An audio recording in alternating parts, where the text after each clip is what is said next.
Vamos a orar. Y así de una manera reverente, prestar mucho interés a la palabra de Dios. Dice Juan en el Evangelio: escudriñad las Escrituras, porque parece que en ellas encontrarán palabras de vida eterna. Oremos. Señor, tu pueblo te ha alabado en este día, de diferentes maneras, con diferentes canciones, pero te hemos, Señor, exaltado.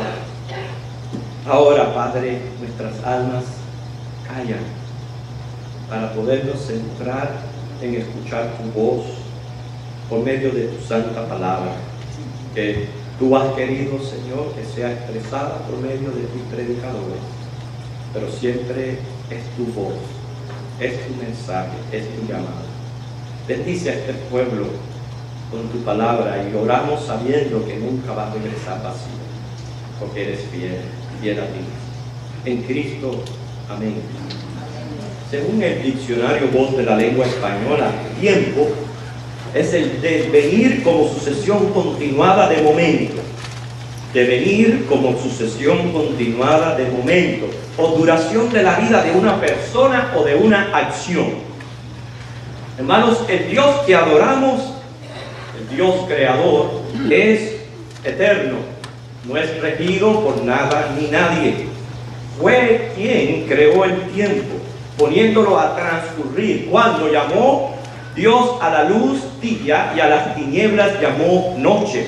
Dice Génesis 1:5, fue la tarde y la mañana un día, y así lo creemos, días de 24 horas. Dios es el creador del tiempo. Y en este momento a mí me gustaría que hiciéramos un ejercicio, lo hemos hecho anteriormente, pero es un ejercicio que me impacta mucho a mí cuando hablo de lo que es el tiempo. O sea, imaginar la línea del tiempo. 3 líneas y 3 puntos. Les va a ayudar muchísimo, y es voluntariamente. Los que quieran hacer este ejercicio a ojos cerrados, cierre sus ojos, comience a imaginar lo que yo les voy a decir. Imaginen una línea. Ahora es como si estuvieran en un espacio oscuro. Imaginen una línea. No puede definirse ni su principio ni el final. Ahora, en esa línea, tracen donde quieran un punto, y van a bajar ese punto de allí, de esa línea, y van a desplegarlo, y lo van a volver a otra línea, una línea que sí tiene un principio, pero no se puede visualizar su final. En esa segunda línea vamos a trazar otro punto y hacer lo mismo. Vamos a bajarlo, vamos a desplegarlo, se va a convertir en otra línea más pequeña, la tercera, y en un principio no podemos definir el final. De esta línea algo interesante ocurre. Unos sí, otros no. Pueden marcar un punto. Abran los ojos. Imaginar, porque ahora les voy a explicar. Resulta ser esa primera línea que les dije que imaginaran representa la eternidad. Dios revela ser el alfa y la omega, el principio y el final. Significa que antes de Él no hubo nadie, ni tampoco habrá después de Él nadie. Él es el creador de ese punto que les dije que bajaran, porque ese punto marca el tiempo, la historia. Ese primer punto trazado en esta línea representa los años de existencia que ha tenido la creación desde que Dios creó al planeta Tierra. Estamos hablando de un aproximado de 10.000 años, pudiera decirse, un aproximado, pero no podemos saber el porvenir. Noten cómo en nuestros días, y esto es a nivel mundial, se ha levantado una fiebre de preservar el planeta por todo lo que atenta en destruirlo. ¿Lo lograrán? Lo lograrán cuando las profecías apuntan a su fin. Bien. Pero en esa línea que marca lo que es la existencia de lo que es la tierra, se marcó un segundo punto y se bajó. Y ese punto, esa línea representa nuestra vida. Desde esa fecha de nacimiento que comenzamos a respirar, a vivir, pero no podemos asegurar el fin de nuestros días aquí en la tierra. Imagínense que dice el Salmo 90:10, que los más robustos llegan a 80, con mucho trabajo llegan a 80, pero que el promedio prácticamente es de 70 años. Quiere decir, miren lo interesante de esto. Nosotros sabemos que un día, 70, 80, o nos pasaremos de 80, no sabemos, pero un día nos vamos a ir de este mundo y lo que va a suceder es que vamos a volver a ser integrados a esa eternidad, a esa primera línea de tiempo. ¿Por qué? Ningún ser humano puede aniquilarse de la existencia. Sí se puede matar el cuerpo, se puede cometer suicidio, pero aniquilarse de la existencia nadie puede. Y esto es lo triste, que a pesar de que nuestra línea de tiempo comparativamente de 70, 80 años no se puede igualar a esa eternidad, muchos cambian, cometen ese error de vivir su término de tiempo, el cual no está garantizado para nadie, con placeres, divirtiéndose, lejos de Dios, lo cambian por toda una eternidad. Por eso es que el salmista dice: Señor, enséñanos a contar nuestros días, que traigamos al corazón sabiduría, que seamos sabios para saber, aprender a mayordomizar mi vida y mi tiempo, sobre todo vivirla contigo. Ahora, si se dieron cuenta, les mandé a ponerle un puntito a esa tercera línea y dije que algunos sí, algunos no. ¿Por qué? Porque ese punto va a representar el glorioso día que tuvimos un encuentro personal con Jesucristo. Y no todos lo han tenido. Fue un día preciso, trascendente, yo diría revolucionario, porque cambió todo mi ser. Y hermanos, todo esto del tiempo es sumamente importante. Porque Dios es soberano. Y Él está llevando a cabo un plan que nadie puede obstaculizar. Un plan con el mundo, el cual va haciendo historia. Un plan con cada una de sus criaturas particularmente. También el salmista dice, Salmo 138:8, Jehová cumplirá su propósito en mí. Por eso, en este sermón de este domingo de entrada triunfal, en varios puntos vamos a tratar acerca de ese día que Dios tiene para nosotros. Primero, Dios tuvo un día para el mundo, para este mundo que Él creó. Él lo creó para cumplir un plan soberano. ¿Sabe usted cuál es el plan soberano de Dios? ¿Lo entiende? ¿Cuál es el propósito detrás de la creación? El plan soberano de Dios es formar un reino. Su rey, nosotros que es Jesucristo, su pueblo, los creyentes, estamos hablando creyentes de todos los tiempos, con un pueblo escogido, que es el pueblo escogido de Israel. Escuchen, algo que compartió mi hermano Noel en esta semana, Noel Sánchez, que para mí es escalofriante escuchar cómo el fallecido expresidente Chávez maldijo de lo más profundo de sus entrañas al Estado de Israel. Usted lo puede escuchar con sus propios oídos. Usted puede simplemente hacer una clave en el internet, ponga Chávez maldice a Israel. En sus mismas entrañas surgió en el cáncer, que hoy día lo tiene bajo la tierra. ¿Por qué? Por maldecir a la nación de Israel. Hermano, Dios tiene un plan soberano. Nadie va a poder obstaculizar.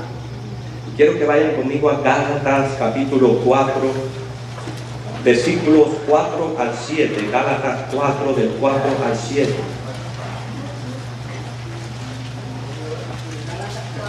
Recuerden, ese plan soberano de Dios, un reino, su rey Jesucristo, sus súbditos o su pueblo, los creyentes de todos los tiempos, tanto del pasado, del presente como del futuro, forman este glorioso pueblo de Dios.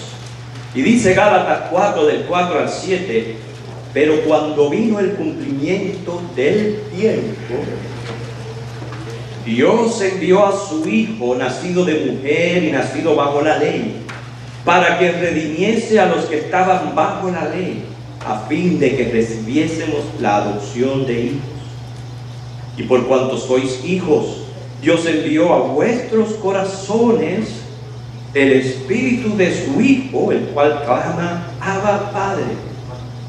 Así que ya no eres esclavo, sino hijo, y si hijo, también heredero de Dios por medio de Cristo. De una manera preciosa, Pablo ahí expresa cómo se cumplió este tiempo en que Jesús vino al mundo y entró en Jerusalén, pero entró para dar su vida en la cruz del Calvario. ¿Para qué razón? Para redimir a sus hijos, para que todo aquel que en Él cree no se pierda, mas tenga vida eterna. Dios tuvo un día para el mundo, un día. Ese día fue el día que Jesucristo dio su vida en la cruz del Calvario. Mi segundo punto, que Dios tuvo un día para Jerusalén. En Lucas 19, 41 al 44, damos lectura a este relato. Lucas 19, 41 al 44.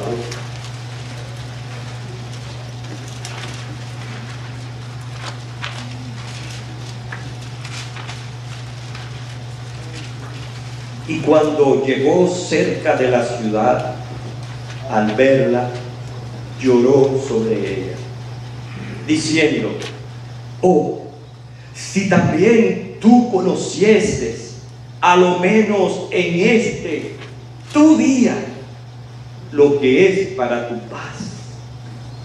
Mas ahora está encubierto de tus ojos, porque vendrán días sobre ti cuando tus enemigos te rodearán con vallado y te sitiarán, y por todas partes te estrecharán y te desregarán a tierra, y a tus hijos dentro de ti, y no dejarán en ti piedra sobre piedra, por cuanto no conociste el tiempo de tu visitación.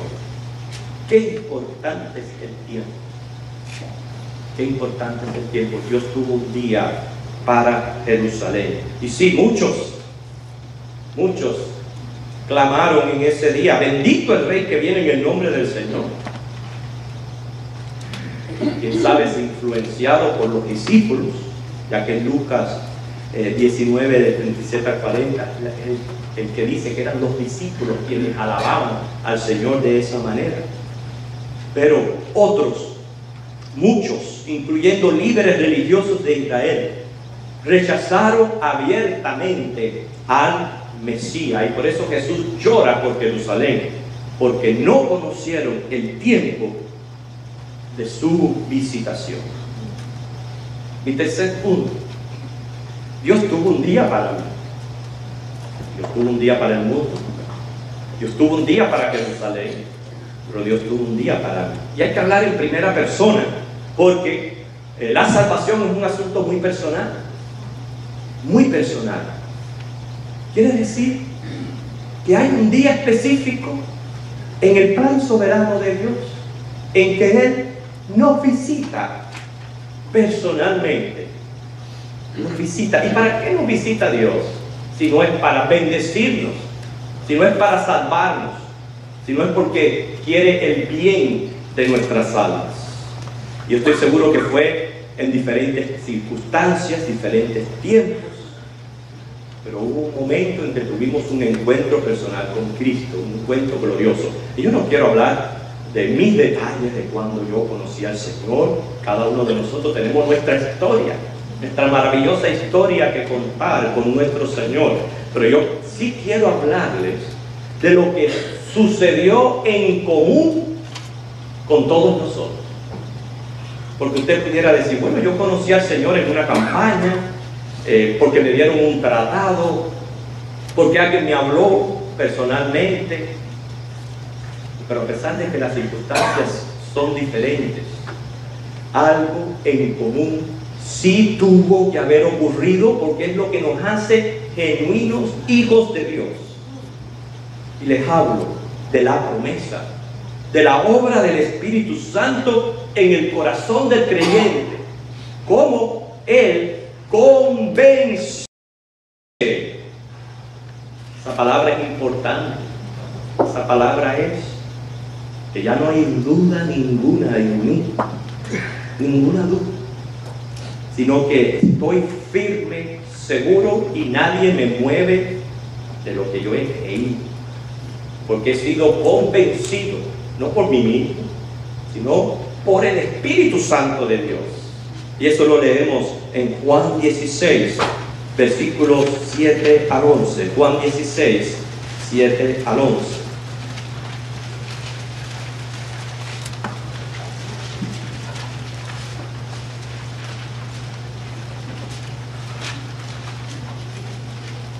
Juan 16, 7 al 11. Ustedes siguen con la vista la lectura que dice: pero yo os digo la verdad, os conviene que yo me vaya, porque si no me fuese, el Consolador no vendría a vosotros, mas si me fuere, os lo enviaré. Y cuando Él venga, convencerá al mundo. Y en ese mundo estoy involucrado yo, está involucrado usted, si es un verdadero creyente. ¿De qué? De pecado, de justicia y de juicio. De pecado por cuanto no creen en mí, de la incredulidad. De justicia por cuanto voy al Padre y no me veréis más. Trata de su misión y su obra redentora en la cruz. Y de su juicio por cuanto el príncipe de este mundo ya ha sido ya juzgado. Esto lo tenemos en común, hermano. En ese mi día, por obra del Espíritu Santo, fui convencido de pecado. Quiere decir, soy un pecador, y consecuentemente me encontraba condenado a vivir eternamente de Dios en el infierno. ¿Por qué? Porque Él es santo y justo. Fui también convencido de justicia. Hermanos, si pecar es violar la ley de Dios, y Dios no da por inocente al culpable, ni tampoco puede ser burlado, entonces la única manera que podía satisfacerse la justicia es alguien pagando por esa condena. Y yo quedé convencido de que Jesucristo, ese día que moría en la cruz, pensaba en mí. Pensaba en mí. Y en mi día Él fue revelado a mi corazón. Y yo repito esta palabra porque debe de ser insistente. Quedé convencido que en efectivo en la cruz del Calvario Él pagó por mis pecados. Y su sangre me limpió. Y fui justificado ante Dios y reconciliado con Dios. Tercero, de juicio. Hay que quedar convencido de esto. Dice Hebreos 9:27 que está establecido que el hombre muera una sola vez y después de esto el juicio. Todos nosotros vamos a comparecer ante nuestro Creador, querramos o no, lo creamos o no. Un día vas a salir de tu tiempo y vas a ser instalado en ese tiempo eterno. Y cuando estés delante de Dios, vas a ir a juicio. Bueno, yo estoy seguro, convencido, no tengo por qué temerle a ese juicio. ¿Por qué? porque Cristo es mi propiciador. Aleluya. Él es mi propiciador. Quiere decir que me voy a presentar en juicio, pero en calidad de justificado. Y eso a mí me da paz y seguridad. En ese mi día, Jesucristo fue revelado a mi corazón como lo que Él es: Dios, Señor, Rey, único Salvador. Por eso, ¿cómo rechazar a la oferta de perdón? ¿Sabe que no hubo que insistir mucho para que le recibamos como Salvador? Hoy día se apela a diferentes motivaciones para llamar a la gente, quizás creando en ellos algún tipo de emocionalismo. Pero yo no necesito emocionarme con el Evangelio. Yo lo que necesito es quedar convencido de esto que les hablé, de pecado, de justicia y de juicio. Y cuando yo realmente quedo convencido y puedo concebir en mi mente lo grave de la situación, como si me van a presentar a un Cristo muriendo por mí, no lo voy a rechazar. ¿Cómo?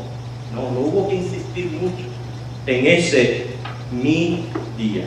Un día glorioso que más bien caí de rodillas, reconociendo mi bajeza, mi indignidad, el peso del pecado, el castigo que merece el pecado, y corrí a Dios agradecido para salvación. Un día glorioso. ¿Cómo era antes de Cristo? La vida carecía de propósito, no había verdadero gozo, sentí un gran vacío interior, iba de aquí para allá, dando tumbos, tratando de hallar satisfacción sin resultado alguno, probando esto, aquello, confundido, desesperanzado, procurando divertirme, cubrir un poco mi aburrimiento, pero sin felicidad, cada vez hundiéndome más en el pecado, en las mentiras, en inmoralidad, de vicio, en idolatría, en orgullo, problemas tras problemas, sufriendo desilusiones, traiciones, necio, reacio a creer en Dios, más bien contentándome en vivir lejos de mi Padre Celestial.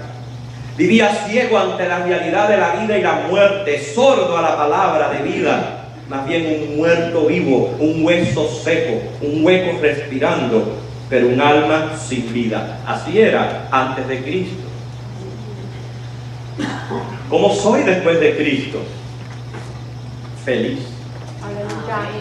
Porque Cristo vive en mí. Feliz porque gozo de vida eterna. Siento paz porque Cristo me ha reconciliado con mi Dios. Siento seguridad porque le creo a sus promesas. Ya no estoy confundido ni le tengo temor al misterio de la muerte. Y gozo de grandes privilegios como luz para entender las Escrituras, confianza para acercarme ante el trono de gracia en oración. Tengo el amor de Dios que llena mi ser, una maravillosa familia en Cristo. Tengo gozo para congregarme, para adorar, alabar, ofrendar y servir a Dios. Me siento satisfecho, completo en Cristo. Por eso, que desde ese día, mi día, ya yo no soy igual. No soy igual.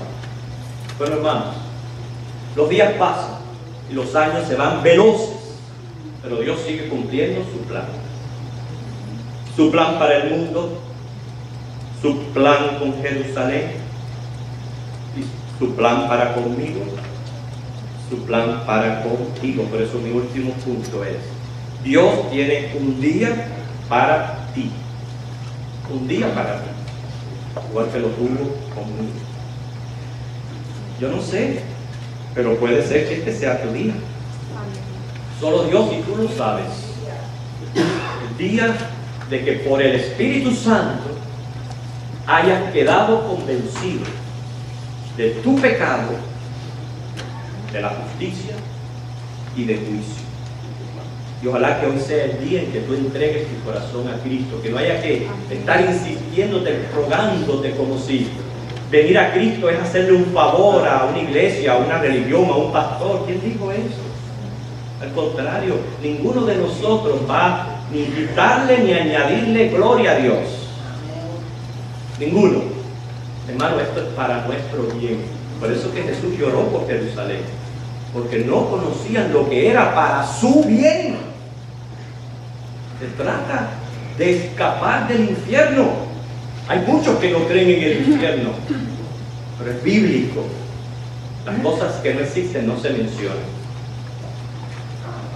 Les comparto la opinión, obviamente, un poquito ignorante de mi abuela cuando le presentaron a Cristo y el plan de salvación.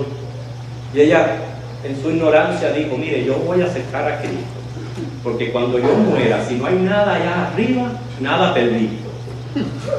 Pero si cuando yo me muera realmente hay cielo y hay infierno, entonces ya estoy seguro. Esa era en su ignorancia. Pero nosotros le tenemos que creer a Dios y quedar convencido de esto, hermano, de que soy pecador, de que hay una justicia que satisfacer, o la satisface Cristo en la cruz del Calvario por ti, o la satisface usted viviendo alejado de Dios en el infierno. Pero se va a satisfacer la justicia de Dios. ¿Por qué? Porque hay juicio. El día que nos vayamos de este mundo, vamos a juicio ante el Creador. Y de eso yo tengo que quedar convencido. Ojalá que hoy sea el día que marque tu vida, divida tu era para siempre. Y desde hoy comiences a contar la diferencia de cómo era tu vida antes de Cristo y cómo es tu vida después de Cristo. Entonces, si oyeres hoy su voz, no endurezcáis vuestros corazones. No seas como Jerusalén, que no conoció el día de su visitación. El Señor está aquí y nos ha visitado. Ya muchos de nosotros, ya ese día lo pudimos marcar en esa línea de tiempo imaginaria. Pudimos marcar tal fecha, fue el día que yo tuve un encuentro personal con Cristo. Pero quizás hay alguien aquí que aún no ha marcado ese tiempo. Yo te invito y no voy a insistir, porque o te has ya quedado convencido o no. Déjame decirte, el Señor va a ser paciente, Él va a seguir tratando contigo, pero yo no sé si este es tu día o no. Si el Señor va a seguir tratando contigo es porque tiene un día posterior, y ese día, si estás en los planes soberanos de Dios de ser un escogido, vas a venir a sus pies. Pero yo estoy hablando de aquellos que hoy es su día. ¿Quieres hoy recibir a Cristo como tu Señor y Salvador? Después de haber quedado convencido que eres un pecador, que hay que satisfacer una justicia y que hay un juicio, y que Cristo pagó por ti en la cruz del Calvario por tus pecados, y hoy le recibes como Señor y Salvador. ¿Alguien levanta su mano? El Señor les bendiga. Oremos. Señor, gracias por tu palabra y por visitarnos en este día. Tú eres soberano sobre las almas porque todas son tuyas. Y esta palabra yo sé que no va a regresar así. Pero aquellos que ya hemos tenido un encuentro personal contigo, oh Señor, nos regocijamos en ti y vivimos eternamente agradecidos por que tu gracia y tu misericordia nos visitó cuando estábamos muertos en delitos y pecados y no teníamos vida. Nos llamaste y nos fuimos sordos a tu voz. Gracias por eso. Gracias por tu obra, Espíritu Santo, en nuestros corazones. La gloria es tuya. Cristo, amén.